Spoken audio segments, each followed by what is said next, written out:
அப்படிங்கிற ஊரு.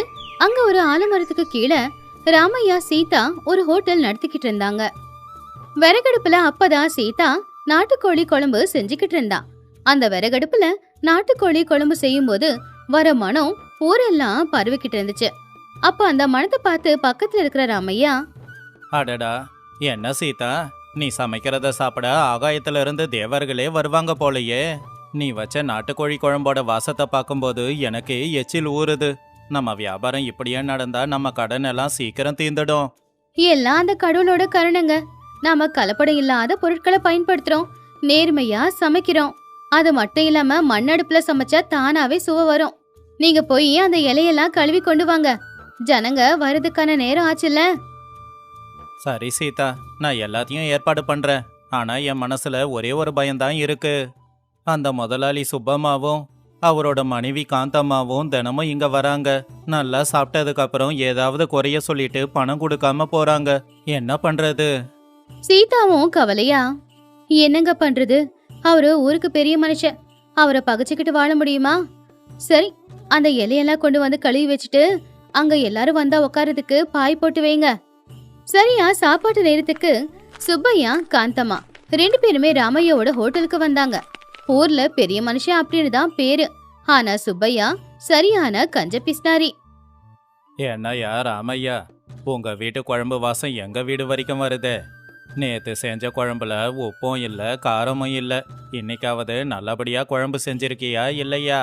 நாங்க ஒன்னும் சும்மா கேட்கலையே, பணம் கொடுத்து தானே கேட்கறோம். காந்தம்மாவும் ஒத்து ஒதுக்கிட்டு, அட ஆமா ராமையா, நேத்து குழம்புல கறி ரப்பர் மாதிரி இருந்துச்சு, மென்னு மென்னு பல்லெல்லாம் வலிக்குது. என்ன பண்றது, உங்களை மாதிரி ஏழைங்க கடைக்கு பணக்காரங்க நாங்க வந்தாதானே உண்டு, இல்லனா உங்க ஏழைங்க நிலைமையெல்லாம் மோசமாயிடாது. சரி சரி, சீக்கிரமா இலைய போட்டு அதுல சாப்பாட்டையும் போடு. அப்போ ராமையா கொஞ்சம் தயக்கத்தோடவே, ஐயா தப்பா எடுத்துக்காதீங்க, நேத்த நான் குழம்ப சாப்பிட்டு பார்த்தேங்க ஐயா. உண்மையிலேயே ரொம்ப அருமையா இருந்துச்சு. நீங்க ஒரு வாரமா என் கடைக்கு வந்து சாப்பிடுறீங்க, ஆனா பணம் எதுவும் கொடுக்க மாட்டேங்கிறீங்க. பழைய பாக்கி எதனா இருந்தா தயவு பண்ணி இன்னைக்கே கொடுத்துடுங்க ஐயா. அத கேட்டு சுப்பையா கோவமா, என்னடா பணம் கொடுங்கன்னு எங்கிட்டயாவா கேட்கற? என்ன மாதிரி ஆளெல்லாம் உன் கடையில வந்து உக்காந்து சாப்பிட உன் கடையும் நீயும் கொடுத்து வச்சிருக்கணும். முதல்ல சாப்பாடு போடு. குழம்பு நல்லா இருந்தா சாப்பிட்டதுக்கு அப்புறமா பணம் கொடுப்பேன், இல்லனா கொடுக்க மாட்டேன். ராமையா வேற வழி இல்லாம பாய போட்டு உட்கார வச்சு அவங்களுக்கு வாழை இலையில சாப்பாடும் கோழி குழம்பும் ஊத்தி கொடுத்தான். புருஷன் பொண்டாட்டி 2 பேருமே அந்த சாப்பாட ரசிச்சு ருசிச்சு சாப்பிட்டுக்கிட்டு இருந்தாங்க. வாங்கி வாங்கி சாப்பிட்டு இலைய கழுவுற மாதிரி அதுக்கப்புறம் போய் கையையும் கழுவுனாங்க. சே, என்னடா குழம்பு இது? இதுல உப்பும் இல்ல காரமும் இல்ல. அது என்ன கோழியா? ஏதோ பூசணிக்காவை சாப்பிட்ட மாதிரி இருக்கு. இதுல இவனுக்கு பணம் வேற நான் கொடுக்கணுமா? ஆமாங்க, ஒழுங்கா குழம்பு செய்ய தெரியாதவங்க எல்லாம் ஹோட்டல் வச்சே நடத்துறது எதுக்குதானோ. என்ன ராமையா இது, எப்ப வந்தாலும் குழம்பு நல்லா இல்ல, ஆனா காசு மட்டும் நல்லா வக்கனையா கேக்குறிய, இந்த குழம்புக்கு எப்படி காசு கொடுக்கறதா அப்படின்னு சொல்லி புருஷன் பொண்டாட்டி அங்கிருந்து போயிட்டாங்க. ராமையா வருத்தமா, பாத்தியா சீதா, அவங்க 2 பேரும் இப்படியே ஒரு நாளைக்கு 2 வேளை வந்து சாப்பிட்டுட்டு போறாங்க. இப்படியே வார கணக்காயிடுச்சு. ஆனா ₹1 கூட கொடுக்காம இருக்காங்களே. என் பணம் தான் வீணா போய்கிட்டு இருக்கு. இவன் அநியாயத்தை தட்டி கேட்க இந்த ஊர்ல யாருமே இல்லையா? அப்பதான் அந்த ஊரோட தலைவரான பூபதியும் அவருடைய மனைவியான சுசீலாவும் சாப்பிடுறதுக்காக வந்தாங்க. ராமையா சீதாவோட வாடி போன முகத்தை பார்த்து, என்ன ராமையா, என்ன ஆச்சு? எதுக்காக 2 பேரோட முகமும் வாடி போயிருக்கு? பொண்டாட்டி புருஷனுக்குள்ள எதனா பிரச்சனையா என்ன? இல்ல எதனா கடன் பிரச்சனையா? ஆமா ராமையா, உங்களுக்கு என்ன கஷ்டம் வந்தாலும் தீர்த்து வைக்க இவர் இருக்காரே. உங்க வியாபாரம் நல்லபடியா தான் நடக்குது, இல்ல கஷ்டப்படுறீங்களா? திருட எவனாச்சும் வந்து ஏதாவது திருடிக்கிட்டு போயிட்டானா அப்படின்னு கேட்டப்போ ராமையா, திருடனுங்க திருடிக்கிட்டு போனா ஒரு நாள் வருமானம் மட்டும்தாம்மா போகும். ஆனா நம்ம சுப்பையா இருக்காரு, அவரு தினமும் என் கடைக்கு வந்து 2 வேளையும் சாப்பிட்டுட்டு கடைசியில உப்பு இல்ல காரம் இல்லன்னு ஏதாவது ஒரு குறைய சொல்லிட்டு சாப்பிட்டதுக்கு பணம் தர மாட்டேங்கிறாரு. சீதாவும் கவலையா, ஆமாங்கம்மா, ஒரு வாரமா 2 பேரும் வராங்க, நல்லா மூக்கு முட்டை சாப்பிடுறாங்க, ஆனா கடைசியில இது நல்லால அது நல்லால அப்படின்னு குறைய சொல்லிட்டு காசு கொடுக்காம போயிடுறாங்க. இப்படி இருந்தா எங்க வியாபாரம் எப்படி நடக்கிறது? பூபதி ரொம்ப கோவமா, என்னது, அந்த கஞ்ச பிசினரி சுப்பையா தினமும் இங்க வந்து சாப்பிட்டதுக்கு பணம் கொடுக்காம போறானா? அவங்கிட்ட அவ்வளோ பணம் இருந்தும் இவ்வளோ கேவலமா ஏன் நடந்துக்கிறான்? ராமையா, நான் இருக்கேன், கவலைப்படாத. பாத்தீங்களாங்க, அவன் கஞ்ச புத்திய இந்த அளவுக்கு கேவலமா இறங்கிட்டான். அவனுக்கு நல்ல பாடத்தை கத்து கொடுக்கணும். ஆனா அந்த பாடம் அவனுக்கு வாழ்க்கை பாடமாவே இருக்கணும். ஏதாவது யோசிங்க. கண்டிப்பா சுசீலா, நல்லா சாப்பிட்டுட்டு குறையா சொல்லிட்டு போறான். இன்னைக்கு ராத்திரி அவனுக்கு நிச்சயமா ஒரு நல்ல விருந்த வைக்கணும். அந்த விருந்த சாப்பிட்டுட்டு போறவன் இனிமே இந்த ஜென்மத்துல இந்த பக்கம் தலை வச்சு படுக்க கூடாது.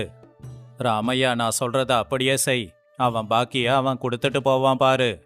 அப்படின்னு பூபதி ராமையாவோட காதல் ஒரு ரகசியத்தை சொன்னாரு. அத கேட்ட உடனே பாவம் ராமையா முகத்துல ஈ ஆடல. அவன் கை கால் எல்லாமே நடுங்குச்சு. ஐயோ ஐயா, நீங்க சொன்ன மாதிரி நான் குழம்பு வச்சு சுப்பையாவுக்கு கொடுத்தேன்னா அப்புறம் அவரோட உசுறு காத்தோட காத்தா போயிடுமே. அது தப்பு இல்லைங்களா? பூபதி சிரிச்சுக்கிட்டே, அவன் செய்யறதுக்கு உசுறு போனா பரவாயில்ல. நீ அந்த மிளகாவை 10 கொண்டு வா. அதோட இஞ்சி பூண்டுன்னு எல்லாத்தையுமே அரைச்சி வச்சிடு. அதை கொதிக்க வச்சா பார்க்க சிகப்பு கலர்ல இருக்கணும். மற்றது எல்லாத்தையுமே நான் பார்த்துக்கறேன். இன்னைக்கு ராத்திரி அவன் உன்னோட கடைக்கு எப்படி ஓடி வரான்னு மட்டும் பாரு. பூபதி சிரிச்சுக்கிட்டே நேரா சுப்பையாவோட வீட்டுக்கு போனாரு. சுப்பையாவோட வீட்டுல, பாத்தியா காந்தம்மா, நான் எவ்வளோ பெரிய முளக்காரன்னு. தினமும் அந்த ராமையாவோட கடைக்கு போய் மூக்கு முட்டை தின்னுட்டு கடைசியில் ஏதாவது ஒரு குறைய சொல்லிட்டு பணம் கொடுக்காம வரேன் பாத்தியா? என்னங்க சுப்பையா, ரொம்ப சந்தோஷமா இருக்கீங்க. நல்லா சாப்பிட்டுட்டீங்க போலயே. சுப்பையா பதட்டமா, அடடே, வாங்கய்யா வாங்க. எங்கங்க நல்லா சாப்பிட்றது? அந்த ராமையா சரியாவே சமைக்கிறதில்ல. அதான் நான் பணம் கூட கொடுக்க மாட்டேங்கிறேன். நான் செய்யறது சரிதானுங்களே? ஆமா, என்ன திடீர்னு நீங்களே வந்திருக்கீங்க? உங்களை பார்த்துட்டு போக தான் வந்தேன். ஒரு ரகசியத்தை சொல்லலான்னு. இன்னைக்கு ராத்திரி அந்த ராமையா ஒரு ராஜா காலத்து கோழி குழம்ப செய்ய போறானா. அத ஊர்க்காரங்களுக்கு தரமாட்டானா. ராத்திரி நேரத்துல ரகசியமா வர்ற பணக்காரங்களுக்கு தான் தருவானாமா. அப்போ காந்தம்மா ரொம்ப ஆர்வமா, ராஜா காலத்து கோழி குழம்பா? என்னங்கய்யா, அப்படி அந்த கோழி குழம்புல என்ன ரகசியம் இருக்கு? அந்த குழம்ப சாப்பிட்டா வயசே குறைஞ்சிடும்னு பேசுறாங்க காந்தம்மா. 40 வயசாலு பார்க்க 20 வயசா தெரிவானாமா. அப்படியே அந்த குழம்ப சாப்பிட்டுட்டு தூங்கும்போது கனவுல மகாலட்சுமி வந்து வீட்டுக்குள்ள எங்க புதையில இருக்குன்னு சொல்லுமா. அந்த குழம்புக்கு ஒரு ஆளுக்கு 50 ரூபாய் வசூல் பண்றானாமா. அதான் அவன் யாருக்கும் தர்றதில்ல. சுப்பையா ரொம்பவும் ஆசையா, 50 ரூபாயா? அவ்வளோ விலையா? ஆனா அவன் இந்த ரகசியத்தை எங்கிட்டயே மறைச்சி வச்சிருக்கான். நான் இந்த ஊர்லயே பெரிய மனுஷன் தானே. முதல்ல அந்த குழம்ப அவன் எனக்கு தானே தரணும். ஒன்றும் இல்லை சுப்பையா, நீங்க தான் பணம் தர்றதில்லையே. பணம் கொடுக்கறவங்களுக்கு மட்டும்தான் அந்த குழம்ப கொடுக்கறான். அதான் சரி, நான் வேலை இருக்கு, கிளம்புறேன். காந்தம்மா பூபதியை தடுத்து, இருங்க இருங்க பூபதி ஐயா, இன்னைக்கு ராத்திரி எப்படியாச்சும் அந்த ராமைய கிட்ட அந்த கோழி குழம்ப வாங்கி நாங்க சாப்பிட்டுதான் ஆகணும். பணம் கொடுக்காம திறமையா அந்த கோழி குழம்ப சாப்பிட்டு வரோம் பாருங்க. சரி காந்தம்மா, உன் விருப்பம். ஆனா ஒரு நிபந்தனை இருக்கு. அந்த குழம்ப சாப்பிட்டா 1 மணி நேரத்துக்கு தண்ணி குடிக்க கூடாதான். தண்ணிய குடிச்சா அந்த குழம்போட மகிமை போயிடும். அப்புறம் புதையலை பத்தியெல்லாம் கனவு வராது, ஞாபகம் வச்சுக்கோங்க. அன்னைக்கு ராத்திரி 8 மணி ஆச்சு. ஊரை இருட்டுல முழுகி போயிருக்கிறப்போ சுப்பையா காந்தம்மா 2 பேரும் ரகசியமா அந்த நேரத்துல யாருக்கும் தெரியாம ராமையாவோட ஹோட்டல் கிட்ட வந்தாங்க. டே ராமையா, பூபதி என்கிட்ட எல்லாத்தையும் சொல்லிட்டாரு. அந்த ராஜா காலத்து கோழி குழம்பு இருக்கே, அதை சாப்பிட தான் வந்திருக்கேன். ஒழுங்கு மரியாதையா பரிமாறு. இந்த ஊர்லயே நான் பெரிய மனுஷன். அப்ப ராமையா பயப்படுற மாதிரி நடிச்சுக்கிட்டே, ஐயா, அந்த குழம்ப உங்களால சாப்பிட முடியாதுங்க ஐயா. ஏன்னா அது விலை அதிகம். 50 ரூபாய் ஆகும். நீங்க பழைய பாக்கிய கூட எனக்கு தர வேண்டியதில்லைங்க ஐயா. அந்த குழம்பு மட்டும் கேட்காதீங்க. காந்தம்மா ரொம்ப கோவமா, ராமையா தேவையில்லாம பேசாத. நாங்க சாப்பிட்டு பார்த்து குழம்பு ரொம்ப நல்லா இருந்துச்சுன்னா பழைய பாக்கி எல்லாத்தையுமே கொடுத்துட்டு போறோம். நல்லா இல்லனா எதுவுமே கொடுக்க மாட்டோம். சரிங்கம்மா, உங்க விருப்பம். ஆனா ஒண்ணு ஞாபகம் வச்சுக்கோங்க, இந்த குழம்ப சாப்பிட்டா 1 மணி நேரத்துக்கு தண்ணி குடிக்க கூடாது. இல்லனா மகிமை போயிடும். ராமையா அவங்களுக்கு 2 பேருக்குமே வாழலைய போட்டு சுட சுட சாதத்தையும் போட்டு அதுல அவன் ஸ்பெஷலா தயார் பண்ண குழம்பையும் ஊத்துனான். அதை பாக்குறதுக்கு நல்ல காரசாரமா கலர்ஃபுல்லா இருந்துச்சு. சுப்பையா காந்தம்மா 2 பேரும் அதை சாப்பிட ஆரம்பிச்சாங்க. அதோட சுவை உண்மையிலேயே ரொம்ப நல்லா இருந்துச்சு. ஆஹா, நல்லா கமகமன்னு மனம் வருதில்ல காந்தம்மா. கொஞ்சம் காரமா இருக்கு, ஆனா ருசி நல்லா இருக்கு. ஆமாங்க, லக்ஷ்மி தேவி கனவுல வர போறாங்கன்னா இந்த காரத்தை தாங்கிக்கிட்டு மொத்த சாப்பாட்டையும் சாப்பிட்டுடலாம் அப்படின்னு 2 பேரும் காரம்னு கூட பார்க்காம அதை எல்லாத்தையுமே அதிகமா சாப்பிட்டதுனால கொஞ்ச நேரத்துல அவங்களுக்கு வயிறுல இருந்து வாய் வரைக்கும் பயங்கரமா எரிய ஆரம்பிச்சுது. காரத்தை தாங்க முடியாம, ஐயையோ காந்தம்மா, காரம் காரம், என் நாக்கெல்லாம் எரியுதே, என் தொண்டை வயிறு வரைக்கும் எரியுதே, கொஞ்சம் தண்ணி குடிச்சா நல்லா இருக்கும். ஐயோ காரம் காரம், ராமையா குடிக்கிறதுக்கு சீக்கிரமா தண்ணியை கொண்டு வா. இந்த காரத்தை இப்படியே விட்டா குடலெல்லாம் வெந்து போயிடும் போல தெரியுது. சீக்கிரம் போ, குடிக்கிறதுக்கு சீக்கிரம் தண்ணியை கொண்டு வா. ஐயோ அம்மா, நான் முன்னாடியே சொன்னேன், சாப்பிட்டு 1 மணி நேரத்துக்கு தண்ணி குடிக்க கூடாது. அப்படி குடிச்சா அதோட மகிமையே போயிடும். அப்புறம் புதையலை பத்தியெல்லாம் எதுவுமே தெரிய வராது. தயவு செஞ்சு கொஞ்சம் பொறுத்துக்கோங்க. சுப்பையா காரம் தாங்க முடியாம, டேய், எனக்கு புதையலும் வேணாம், ஒன்றும் வேண்டாம். என் நாக்கெல்லாம் எரியுது, வயிறே புண்ணாகம் போல இருக்கு. முதல்ல தண்ணியை கொடு, உனக்கு புண்ணியமா போகட்டும். ஏங்க என்னால முடியலங்க, என் நாக்கு வெட்டி தூக்கி போட்டுடலாம் போல தோணுதுங்க. எரியுதே எரியுதே, வாயிலிருந்து வயிறு வரைக்கும் இப்படி எரியுதே கடவுளே அப்படின்னு சொல்லும் போதுதான் பூபதியும் சுஷீலாவும் அங்க வந்தாங்க. அப்போ பூபதி சிரிச்சுக்கிட்டே, என்ன சுப்பையா, ராஜா காலத்து குழம்பு நல்லாவே வேலை செய்து போலயே. நீங்க கத்துறத கேட்டா 20 வயசு பையன் மாதிரி தான் தெரியுது. அட ஆமா சுப்பையா, கொஞ்ச நேரம் பொறுத்துக்கோங்க, அப்பதானே உங்களுக்கு புதையலெல்லாம் கிடைக்கும். உங்க வயசும் பாதி குறைஞ்சிடும். இன்னும் கொஞ்ச நேரத்துக்கு தண்ணி குடிக்காமயே இருங்க. நீங்க திட்டம் போட்டு தான் இப்படி செஞ்சிருக்கீங்கன்னு தெரியும். என் வயிறெல்லாம் எரியுது. உங்களுக்கு புண்ணியமா போகட்டும். எனக்கு முதல்ல குடிக்க கொஞ்சம் தண்ணியை கொடுங்க. பூபதி சிரிச்சுக்கிட்டே, பாத்தியா சுப்பையா, ஏழையோட வயித்துல அடிச்சு நீ மட்டும் வயிறார சாப்பிட்டுக்கிட்டு இருந்தியே, அதுக்கான தண்டனை தான் இது. 10 ரூபாய் கொடுக்க கஷ்டப்பட்டியே, இப்ப 10 குடம் தண்ணி குடிச்சாலும் அந்த எரிச்சல் போகாது. முதல்ல ராமையாவுக்கு கொடுக்க வேண்டிய பாக்கி பணம் எல்லாத்தையும் கொடு, கூடவே 50 ரூபாய் கொடு. அப்பதான் உனக்கு கொடுக்க வேண்டிய தண்ணியை கொடுப்போம். ராமையா இந்தா 50 ரூபாவும் உன்னோட பாக்கி பணமும் நான் தான் கொடுத்துட்டல, கொஞ்சம் தண்ணிய கூட, உனக்கு புண்ணியமா போகட்டும் அப்படின்னு அவங்க பணத்தை ராமையா கிட்ட கொடுத்த உடனே ராமையா வேகமா போய் பானையில தண்ணிய கொண்டு வந்து கொடுத்தான். தண்ணிய பார்த்த உடனே 2 பேரும் பானையோடவே அந்த தண்ணிய குடிக்க ஆரம்பிச்சிட்டாங்க. அந்த அளவுக்கு காரமா இருந்துச்சு. கொஞ்ச நேரத்துல எரிச்சல் நின்னு போச்சு. அப்போ சுப்பையா ரொம்பவும் சோர்வா கண்ணுல கண்ணீரோட, பூபதி ஐயா, தயவு பண்ணி மன்னிச்சிடுங்க. ஒரு ஏழையை ஏமாத்தி அவங்கிட்ட இருந்து இலவசமா சாப்பாடு வாங்கி சாப்பிட்டது தப்பு தான். அதுக்கு திட்டம் போட்டு ஒரு பாடத்தை எனக்கு கத்து கொடுத்துட்டீங்க. ஏழையோட வயிறு எரிஞ்சா அது எப்படி இருக்கும்னு இன்னைக்கு நான் தெரிஞ்சுக்கிட்டேன். என்னை மன்னிச்சிடுங்க. ஆமா ராமையா, எங்களை மன்னிச்சிடு. நீ கஷ்டப்பட்டு செலவு பண்ணி சமைச்சு போட்டுக்கிட்டு இருக்க. ஆனா நல்லா மூக்கு முட்டை சாப்பிட்டுட்டு நாங்க பணம் கொடுக்காம இருந்தது தப்புதான். அதுக்கான சரிய தண்டனையை தான் நாங்க அனுபவிச்சிருக்கோம். அப்போ ராமையா அவங்க 2 பேரையும் பார்த்து, பரவாயில்லங்க ஐயா, உங்க தப்ப நீங்க புரிஞ்சுக்கிட்டீங்க. என் பாக்கி பணத்தையும் கொடுத்துட்டீங்க. எனக்கு இதுவே போதும். இனிமே கஷ்டப்படாம நான் வியாபாரத்தை பண்ணிப்பேன். பூபதி ஐயா, நீங்க செஞ்ச உதவிய நான் மறக்க மாட்டேன். பாத்தியா காந்தம்மா, ஒருத்தங்க வயித்துல அடிச்சு நீ நல்லா சாப்பிடணும்னு நினைச்சா கடவுள் இப்படிதான் தண்டனைய கொடுப்பாரு.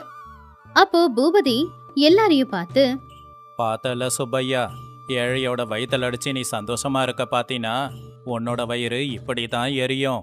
நீ மட்டும் நேர்மையா பணம் கொடுத்திருந்தா அவன் சமையல் உனக்கு அமிர்தமா இருந்திருக்கும். இந்த கதையில இருக்கிற நீதி என்னன்னா, ஒரு ஏழையோட உழைப்ப திருட்டுத்தனமா எடுத்துக்கணும் அப்படின்னு யார் யோசிச்சாலும் சரி, அவங்களுக்கு நிச்சயமா கடவுள் ஒரு நாள் பாடத்தை கத்து கொடுப்பாரு. அது கடவுளா இருக்கலாம், இல்ல கடவுள் மாதிரி வர மனுஷங்களாவும் இருக்கலாம். ரங்காபுரம் ஊர்ல அது ரங்கையாவோட வீடு. ரங்கையா ரொம்ப கோவத்தோட உட்காந்துக்கிட்டு இருந்தான். அவன் முன்னாடி ஏழையான ராமையாவும் அவனுடைய மனைவியான சீதாவும் கை கட்டி நின்னுக்கிட்டு இருந்தாங்க. அப்போ ரங்கையா கோவமா, என்ன ராமையா, வாடகைக்கு வீட்டை கொடுத்தா 3 மாசமா வாடகை கொடுக்காம இருக்கியே. வாடகை கொடுக்கறதுனா இரு, இல்லனா வீட்டை காலி பண்ணிட்டு கிளம்பு. ராமையா தயக்கத்தோட, தயவு செஞ்சு அப்படி சொல்லாதீங்க ஐயா. போன தடவை விளைச்சல் சரியா வரல. இந்த தடவை விளைச்சல் கைக்கு வந்ததும் உங்களுக்கு கொடுக்க வேண்டிய பணத்தை மொத்தமா கொடுக்கறேன். சீதா அழுதுகிட்டே, ஐயா ஆமாங்க ஐயா, அந்த குடிசையை தவிர எங்களுக்கு வேற ஆதாரம் இல்ல ஐயா. இன்னும் 1 வாரமாவது அவகாசம் கொடுங்க ஐயா, வேற எங்கேயாச்சும் போயிடுறோம். அப்போ ரங்கம்மா இடுப்புல கைய வச்சுக்கிட்டு கம்பீரமா, ஓ, இன்னும் ஒரு வாரம் அவகாசம் வேணுமா? இன்னும் ஒரு வாரம் அவகாசம் கொடுத்தா மறுபடியும் ஒரு வாரம் கேப்பீங்க. உங்க கண்ணீரை பார்த்தாலாம் நாங்க அசைய முடியாது. ஆமாக்கா, நேத்து இவங்க வீட்டு பக்கமா போனா புருஷன் பொண்டாட்டி உக்காந்துட்டு நல்லா தான் சாப்பிட்டுக்கிட்டு இருந்தாங்க. இவங்களுக்கு சாப்பிடுறதுக்கு எல்லாம் இருக்கு, ஆனா வாடகை கட்ட பணம் இல்லையாமா? வா, இப்பவே அந்த வீட்டை காலி பண்ண வைக்கலாம். அப்பதான் சூரையா அங்க வந்து, என்னண்ணே இன்னும் இவங்க கிட்ட பேசிக்கிட்டு இவங்க பொருளை எல்லாத்தையும் வெளியில தூக்கி போட்டுட்டு வீட்டுக்கு போட்டாச்சு. நம்ம வீடு நம்ம கிட்ட வந்துடுச்சு. அதை கேட்டு பாவம் ராமையா, என்னங்க ஐயா இப்படி பண்ணிட்டீங்க? வீட்டுல 2 சாமி போட்டாவும் ஒரு பானையும் தவிர எதுவும் இல்லையே, அதையா தூக்கி வெளியில போட்டீங்க? வெளியில தூக்கி போடாம என் வீட்லயே வச்சுக்க முடியும்? கிளம்பு கிளம்பு, உன் முகத்தை பார்க்கவே எனக்கு பிடிக்கல. ராமையா சீதா 2 பேரும் கண்ணுல கண்ணீரோட அவங்க வீட்டுக்கு போனாங்க. அன்னைக்கு சாயந்தர நேரம் அவங்க 2 பேரும் தூக்கி போட்ட பொருட்களை எல்லாத்தையும் எடுத்துக்கிட்டு ஊர் எல்லையில இருக்கிற ஆலமரத்துக்கிட்ட போனாங்க. அந்த மரம் ரொம்ப பெருசு, அதுல பெரிய மரபுந்தம் இருந்துச்சு. சீதா அதை பார்த்து, ஏங்க, இந்த மரபுந்த பாத்தீங்களா எவ்வளவு பெருசா இருக்குன்னு? உள்ள 2 பேரு தாராளமா படுக்கலாம். பேசாம இதையே நாம வீடா மாத்திக்கலாங்க. அந்த ரங்கையோட குடிசையை விட இதுவே நல்லா இருக்கு. ராமையா அந்த மரபுந்த பார்த்து, ஆமா சீதா, கடவுள் ஒரு வழியை மூடினாலும் இன்னொரு வழியை துறப்பான்னு சொல்லுவாங்க.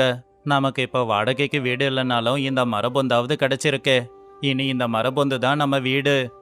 அப்படி அன்னைக்கு ராமையா சீதா 2 பேரும் அந்த மரபுந்தையே அவங்க வீட்டா மாத்திக்கிட்டாங்க. சீதா அவங்க 2 பேருக்காகவும் சமைச்சுக்கிட்டு இருந்தா. அப்பதான் அந்த பக்கமா சுப்பையா வந்துகிட்டு இருந்தான். அடடே ராமையா, சீதா, என்னம்மா இது? அந்த ரங்கையா உங்களை வீட காலி பண்ணி அனுப்பிட்டானாமே, அதனாலதான் இங்க வாழறீங்களா? சீதா எழுந்திருச்சு, ஆமாங்க அண்ணன், இந்த மரபுந்து தான் இப்ப எங்களுக்கு ஆதாரமா இருக்கு. இததான் நாங்க வீடா மாத்திக்கிட்டு இருக்கோம். சரிண்ணே, வந்தது வந்துட்டீங்க, உக்காருங்க. சூடா சமைச்சுக்கிட்டு இருக்கேன், நீங்க சாப்பிட்டுட்டு தான் போகணும். ரொம்ப சந்தோஷமா. உங்க வீட்ல இருக்கிற நிம்மதியும் சந்தோஷமும் அந்த வாடகை வீட்ல கூட இருக்காது. ஆனா உங்க சந்தோஷத்தை பார்த்து ரங்கையா பொறுத்துக்க மாட்டானே. பேசாம நான் சொல்ற மாதிரி நீங்க செஞ்சிடுங்க, சரியா? நீங்க என்ன சொன்னாலும் நாங்க செய்யறோங்க ஐயா. நாளைக்கு காலையில அவன் இந்த பக்கமா வருவான்ல, அப்ப நான் சொல்ற மாதிரியே சொல்லுங்க.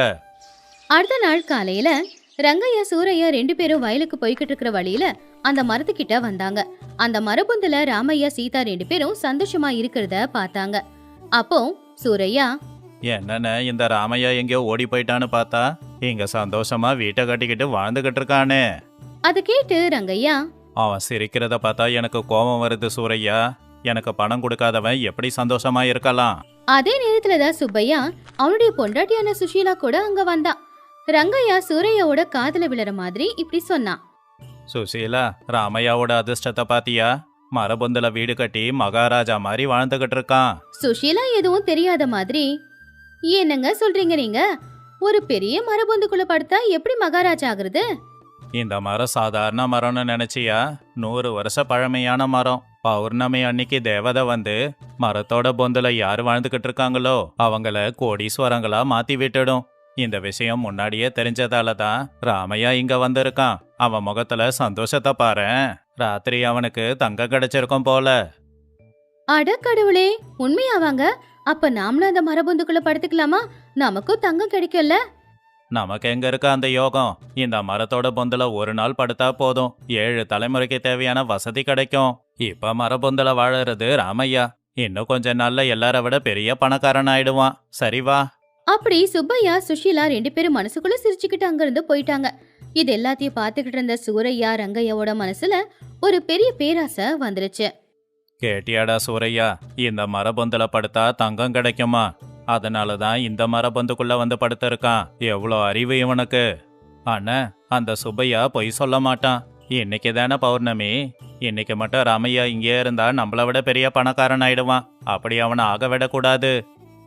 அது எப்படிடா அவனை பணக்காரனாக விடுவேன்? இந்த ஊரும் இந்த மரமும் எனக்கு தான் சொந்தம். அவனை இழுத்து வெளியில போடுறான் பாரு.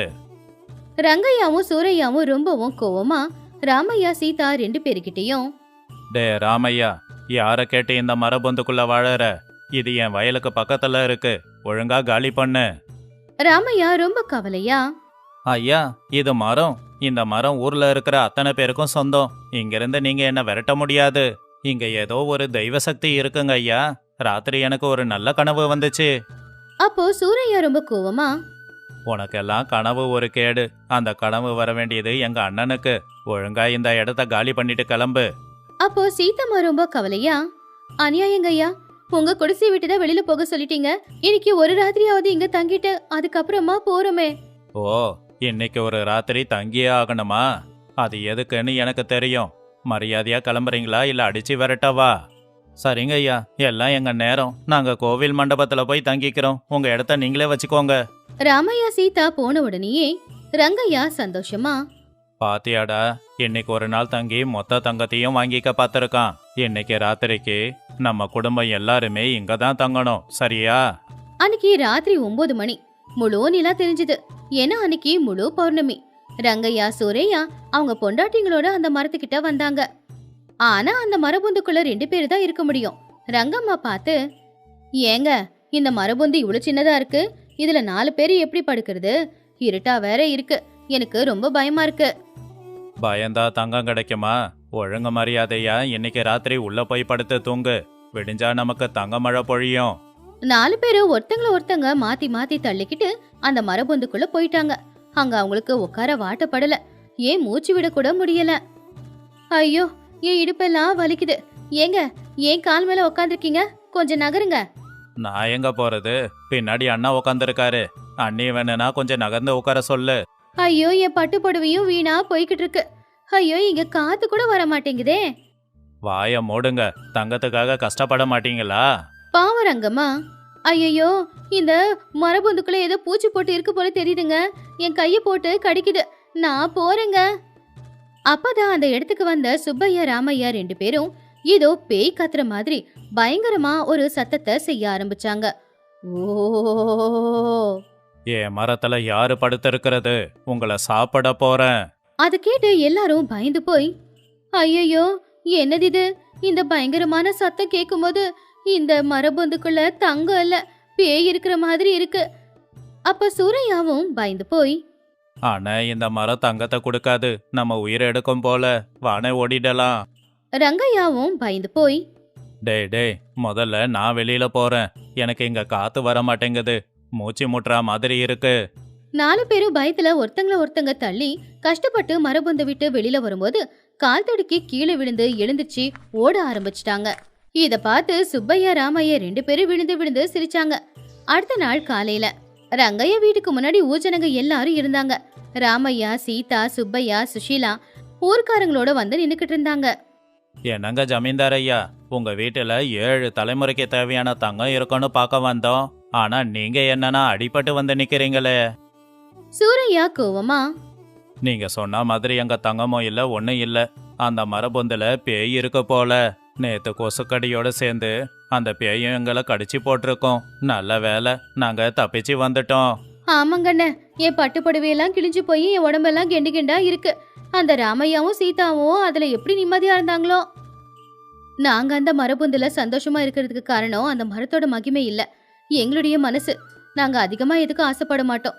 இருக்கிறத வச்சு சந்தோஷமா இருந்ததுனாலதான் எங்களால சந்தோஷமா இருக்க முடிஞ்சுது. பாத்தீங்களா, அந்த மரத்துக்கு எந்த மகிமையும் இல்ல, சாதாரண மரம். பாவம் ராமையா அங்க போய் தங்கிக்கிட்டு இருந்தா அதை கூட பார்த்து உங்களால பொறுத்துக்க முடியலையா? அதனாலதான் உங்களுக்கு பாடம் கத்து கொடுக்க இப்படி பண்ணோம். நேத்து ராத்திரி சத்தத்தை உருவாக்கி உங்களை யாரு பயமுறுத்தினது? யாரும் இல்ல, நான் தான். பூஜனுங்க எல்லாம் சுப்பையோட திட்டத்தை கேட்டு விழுந்து விழுந்து சிரிச்சாங்க.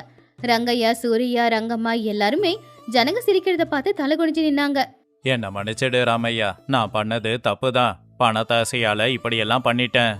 எனக்கு கொஞ்சம் கூட அறிவில்ல. ஆனா இனிமே இப்படி செய்ய மாட்டேன். என்ன நீங்க மன்னிச்சிடுங்க. ஆமாப்பா ராமையா, எங்களை மன்னிச்சிடு. உங்களுக்கு கஷ்டம் கொடுத்ததுக்கு கடவுள் எங்களுக்கு இப்படி தண்டனை கொடுத்ததா நினைச்சுக்கிறோம். ராமையா, இனிமே நீ வாடகையெல்லாம் தர வேண்டாம். அந்த வீடு உனக்கு தான். அந்த வீட்டை உன் பேருக்கு மாத்தி கொடுக்கறேன். நீயும் சீதாவும் நல்லா வாழ்ந்துக்கோங்க. அப்ப ராமையா சந்தோஷமா கண்ணுல கண்ணீரோட, ரொம்ப நன்றிங்க ஐயா, உங்க மனசு மாறினது எனக்கு ரொம்ப சந்தோஷமா இருக்கு. சுப்பையா அண்ணன், இந்த உதவியை நான் மறக்கவே மாட்டேன். சுப்பையா சிரிச்சுக்கிட்டே ஊஜனங்களை பார்த்து, எல்லாரும் கேளுங்க. ஏழைங்க மரபொந்துல படுத்தாலும் நிம்மதியா தூங்குவாங்க. ஆனா பணக்காரங்க மாளிகையில படுத்தாலும் நிம்மதியா தூக்கம் வராது. ஊஜனங்க எல்லாரும் சுப்பையாவோட புத்திசாலித்தனத்தை பாராட்டிக்கிட்டு வீட்டுக்கு போயிட்டாங்க. ராமையாவும் சீதாவும் அவங்க பழைய குடிசைக்கே மறுபடியும் போயிட்டாங்க. ரங்கையா ரங்கம்மா தம்பதிகள் எல்லாருமே ஊர்ல இருக்கிற எல்லாருக்கும் முடிஞ்ச வரைக்கும் உதவிகளை செய்ய ஆரம்பிச்சாங்க. இந்த கதையில இருக்கிற நீதி, ஒருத்தங்க ஆசைப்படுறது தப்பு இல்ல, ஆனா பேராசைப்படுறது தப்பு. நமக்கு இது போதும், இதுவே பெரிய விஷயம் அப்படின்னு நினைக்கிறவங்க சந்தோஷமா இருப்பாங்க. பத்தாவது வேணும் வேணும்னு நினைக்கிறவங்க எப்பவுமே கஷ்டம்தான் படுவாங்க. ஆகாயத்துல திரைக்கணிஞ்சு போச்சு அப்படிங்கிற மாதிரி மழை அடிச்சுக்கிட்டு இருந்துச்சு. அது அந்த காலத்துல இருந்த ஒரு அழகான சின்ன கிராமம். இப்போ இருட்டுல முழுகி போயிருந்துச்சு. விளக்கு வெளிச்சத்துல ரங்கையாவ வீட்டு திண்ணையில உட்காந்துக்கிட்டு ஆகாயத்தை பாத்துக்கிட்டு இருந்தான். அடுப்பங்கரையில ரங்கம்மா அடுப்பு சரியா எரியாம புகையில பாவம் மாட்டிக்கிட்டா.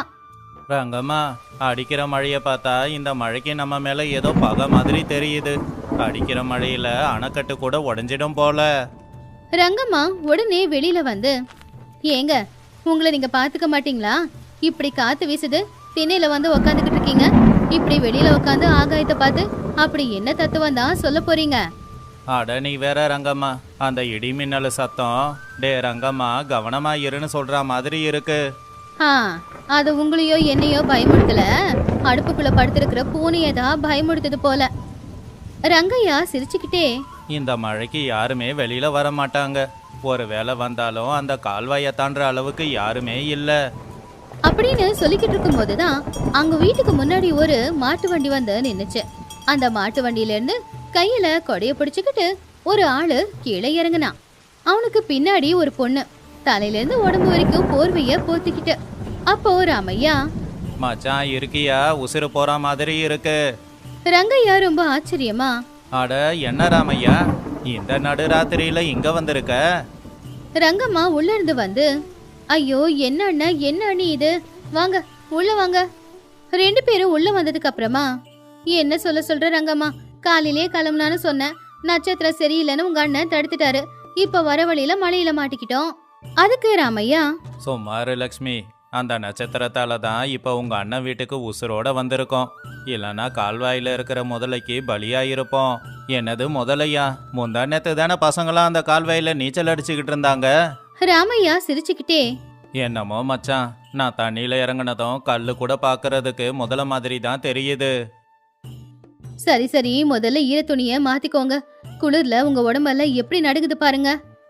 கொஞ்ச நேரத்துல எல்லாருமே அடுப்பங்கரையில வந்து உட்காந்துட்டாங்க. ரங்கம்மா சூட சாப்பாடு சமைச்சு கொடுத்தா. கூட தொட்டுக்க அப்பளமும் வச்சா. அடடா ரங்கம்மா, குழம்பு அருமையா இருக்கு. என் வீட்டுல லக்ஷ்மி சமைக்கிற குழம்பை விட இந்த குழம்பு நல்லா இருக்கு. அப்ப லக்ஷ்மி கோவமா, ஓஹோ நான் சமைக்கிற சாப்பாடு நல்லா இல்லையா? நாளைக்குல இருந்து என் கையில தானே சாப்பிடணும். அப்ப வச்சுக்கிறேன் நான் உங்களை. சரி ராமையா, என்ன விஷயமா வந்திருக்க? ராமையா சோகமா, ஒன்றும் இல்லை மச்சான், நம்ம பக்கத்து ஒரு மாணிக்கம் ஞாபகம் இருக்கா? அந்த கஞ்ச பிசுனாரியா, யார் வாழ்க்கையும் நல்லா இருந்தா அவனுக்கு சுத்தமா பிடிக்காது. ஆமா மச்சான், அவன்தான். இப்ப என் 30 ஏக்கர் பூமி மேல அவன் கண்ணு விழுந்திருக்கு. என் பூமிய அவங்க தாத்தா காலத்து பூமின்னு பொய் பத்திரம் தயாரிச்சு வாங்க பாக்குறான். லக்ஷ்மியும் கண்ணீரை தொடச்சுக்கிட்டு, ரொம்ப பயமா இருக்குன்னு. எங்களுக்குன்னு வேற என்ன இருக்கு? இவங்க தாத்தா காலத்துல விட்டுட்டு போன அந்த ஒரு சொத்து மட்டும் தானே எங்களுக்கு ஆதாரம். அழாதீங்க அண்ணி, அந்த ஆளுக்கு அவ்வளவு தைரியம் எங்க இருந்து வந்துச்சு? உங்க புருஷன் அப்பாவின்னு இப்படியெல்லாம் பண்ணுவானா? நாளைக்கு என் பிள்ளைங்க வளர்ந்ததுக்கு அப்புறம் அவங்களுக்கு சொத்துன்னு கொடுக்கறதுக்கு இருக்கிறது அந்த பூமி தான். அதுவும் போனா நான் என்ன பண்ணுவேன்? அவனுக்கு மனசாட்சின்னு எதுவுமே இல்லைன்னு. எங்க வாழ்க்கை வீணாயிடுமோ அப்படின்னு ரொம்ப பயமா இருக்கு. ரங்கையா சிரிச்சுக்கிட்டே, இந்த ரங்கையா இருக்கிற வரைக்கும் உங்க பூமிக்கு எதுவும் ஆகாது. அந்த மாணிக்கத்தோட திட்டம் எனக்கு புரியுது. அவன் பூமிக்காக இல்ல, அதுல இருக்கிற புதையலுக்காக நாடகம் ஆடுறான்.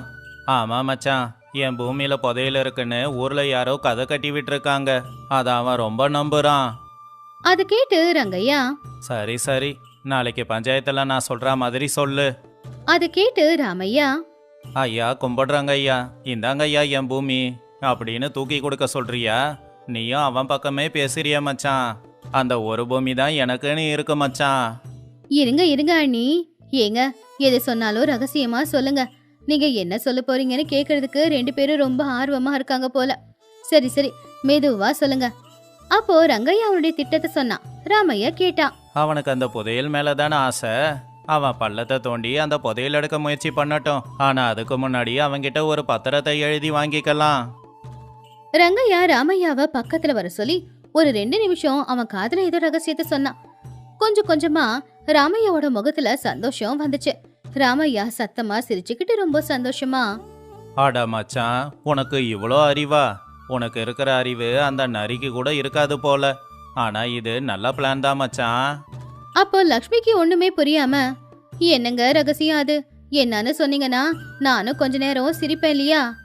ரங்கம்மா சிரிச்சுக்கிட்டே, ஆம்பளைங்களுக்குள்ள 1008 ரகசியம் இருக்கும், நமக்கு எதுக்கு அண்ணி, வாங்க நாம படுத்து தூங்கலாம், நாளைக்கு காலையில விடியறது நல்ல விடியலா இருக்கும். அடுத்த நாள் காலையில பஞ்சாயத்துக்கு ஊஜனங்க எல்லாருமே வந்திருந்தாங்க. ரங்கையா ராமையாவும் வந்தாங்க.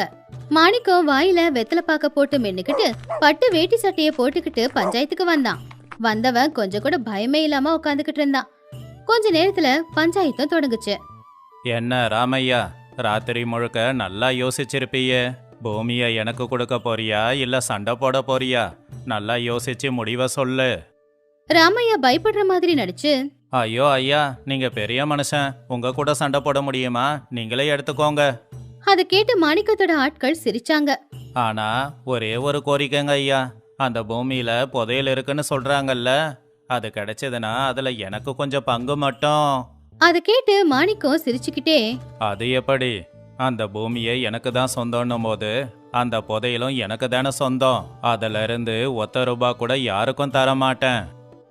அதை கேட்டு ரங்கையா சிரிச்சுக்கிட்டே, ஐயா இங்க பாருங்க, உங்களுக்கு புதையல் கிடைச்சா யாருக்கு நீங்க கொடுக்குறீங்களோ இல்லையோ, ஆனா ராஜாவுக்கு ஒரு பங்கு நீங்க கொடுத்துதான் ஆகணும். மாணிக்கம் கோமா, என்னது ராஜாவுக்கு கொடுக்கணுமா? ஆமா, முதல்ல நீ யாரு? ராமையா சொந்தக்காரனா? ஆமாங்க ஐயா, இந்த பூமி உங்களது இல்லைன்னு நிரூபிக்க எங்க கிட்ட தாத்தா காலத்து பத்திரம் இருக்கு. ஆனாலும் அந்த பூமியை உங்களுக்கு கொடுக்க தயாரா தான் இருக்கோம். ஆனா ஒரே ஒரு நிபந்தனை மட்டும்தான், நீங்க எல்லாரும் அதுக்கு ஒத்துக்கணும். சொல்லுறாங்க ஐயா, என்ன நிபந்தனை? ஐயா, இவர் பூமியை தோண்டிக்கட்டும், அங்க புதையல் கிடைச்சாலும் எடுத்துக்கட்டும். ஆனா அதுல பாதிய நியாயமா ராமையாவுக்கு கொடுக்கணும்ல. ஆனா ஒருவேளை அங்க புதையல் கிடைக்கலன்னு வச்சுக்கோங்க, என் மச்சானோட பூமியை வீணாக்குனதுக்கு நஷ்ட ஈடு கொடுக்கணும். அதை எவ்வளவு கொடுக்கறாருன்னு நீங்களே கேட்டு சொல்லுங்க. அதை பத்திரமா எழுதி கையெழுத்து போட்டு கொடுத்தா நாங்க ஒத்துக்கறோம். பஞ்சாயத்தை சுத்தி இருக்கிற ஜனங்க எல்லாருமே ஏதோ ரகசியமா பேச ஆரம்பிச்சாங்க. மாணிக்கத்துக்கு அந்த இடத்துல புதையல் இருக்கு அப்படிங்கிற விஷயத்துல நம்பிக்கை ரொம்ப அதிகம். எப்படியும் புதையல் கிடைக்கதான் போகுது, அதுக்கு முன்னாடி இதெல்லாம் பெரிய விஷயமா அப்படின்னு அவன் மனசுக்குள்ள அவன் முடிவெடுத்துட்டு சிரிச்சுக்கிட்டே எல்லார்கிட்டையும், சரிடா, அந்த புதையல் எனக்கு தான் சொந்தம், நீ சொன்னதுக்கு நான் ஒத்துக்கிறேன், எடு பத்திரத்தை. ஊரோட தலைவர் பத்திரத்தை தயார் பண்ணாரு. அதுல மாணிக்கம் கையெழுத்து போட்டான். அதை பார்த்து ராமையாவும் ரொம்ப சந்தோஷப்பட்டான். ஆனா லக்ஷ்மிக்கு மட்டும்தான் எதுவுமே புரியல. ஒரு மாசத்துக்கு அப்புறமா ஊர்ல மறுபடியும் பஞ்சாயத்து கூடுச்சு. பஞ்சாயத்துல எல்லாரும் அமைதியா இருந்தாங்க. அப்ப ராமையா கையில பத்திரத்தோட பஞ்சாயத்துக்கு வந்தான். பஞ்சாயத்துக்கு வந்த மாணிக்கம் தைரியமா இல்லாம தலைய தொங்க போட்டு உக்காந்துக்கிட்டு இருந்தான். ஒரு மாசமா அவனுடைய ஆட்கள் ராமையோட பூமியில எங்கெங்கயோ பள்ளம் தோண்டிட்டாங்க. ஆனா அவன் எதிர்பார்த்த புதையல் அவனுக்கு கிடைக்கல. இங்க பாருங்க ஐயா, அந்த பத்திரத்துல எழுதி இருக்கிறபடி நீங்க பள்ளம் தோண்டி உங்களுக்கு புதையல் கிடைக்கல, அதனால நீங்க ராமையாவுக்கு நஷ்ட ஈடு கொடுக்கணும். சொத்தி இருக்கிற ஜனங்க விழுந்து விழுந்து சிரிச்சாங்க. அதுல ஒரு வயசான பாட்டி, இந்த மாணிக்கத்துக்கு பைத்தியம் பிடிச்சிச்சா என்ன, ஊருக்காரங்க கஷ்டத்தை முழுங்க பார்த்தான்ல, அதனாலதான் இப்படி எல்லாம் நடக்குது. இன்னொருத்தங்க சிரிச்சுக்கிட்டே, இவரு பொண்டாட்டி நிலைமை இன்னும் மோசம், போன மாசம் வரைக்கும் பட்டு புடவையை கட்டிக்கிட்டு பந்தாவா ஊருக்குள்ள வரவங்க இப்போ பணத்தை இழந்து வீட்டுக்குள்ள அடுப்பு ஊதிக்கிட்டு இருக்காங்களாம். முகத்தை காட்ட முடியுமா எங்ககிட்ட? அப்படி ஊஜனங்க சிரிச்சுக்கிட்டு இருக்கும்போது மாணிக்கம் எழுந்துருச்சு.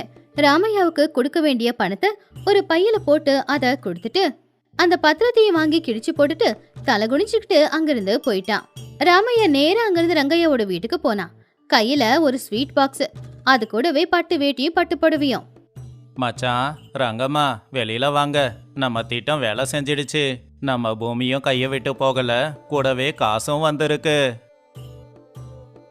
லக்ஷ்மி அவங்க 2 பேரையும் பார்த்து சந்தோஷமா, அண்ணன், இன்னைக்கு நாங்க சந்தோஷமா இருக்க காரணம் நீங்க தான். உங்க புண்ணியத்துலதான் எங்க நிலமும் எங்களுக்கு கிடைச்சது, கூடவே எங்களுக்கு பணமும் கிடைச்சது. ரங்கம்மா சிரிச்சுக்கிட்டே அந்த புடவைய பார்த்துக்கிட்டு, அண்ணி, சும்மா என் வீட்டுக்காரரை நான் திட்டிக்கிட்டு இருப்பேன், ஆனா அவரு எவ்வளவு பெரிய புத்திசாலின்னு எனக்கு நல்லாவே தெரியும். அதனாலதான் அவரால் இன்னைக்கு உங்களை காப்பாத்த முடிஞ்சது. அப்ப ரங்கையா சிரிச்சுக்கிட்டே, அவன் பேராசக்காரன் அப்படிங்கறதால தான் நாம விரிச்ச வலையில விழுந்தான். கோவம் மனுஷனை யோசிக்க விடாது. நிதானமா யோசிச்சா எல்லா பிரச்சனையில இருந்தும் வெளியில வந்துடலாம். எல்லாரும் சந்தோஷமா சிரிச்சாங்க. லக்ஷ்மி ராமையாவோட கண்ணுல இருக்கிற சந்தோஷத்தை பார்த்து ரங்கையாவோட மனசு நிறைஞ்சு போச்சு.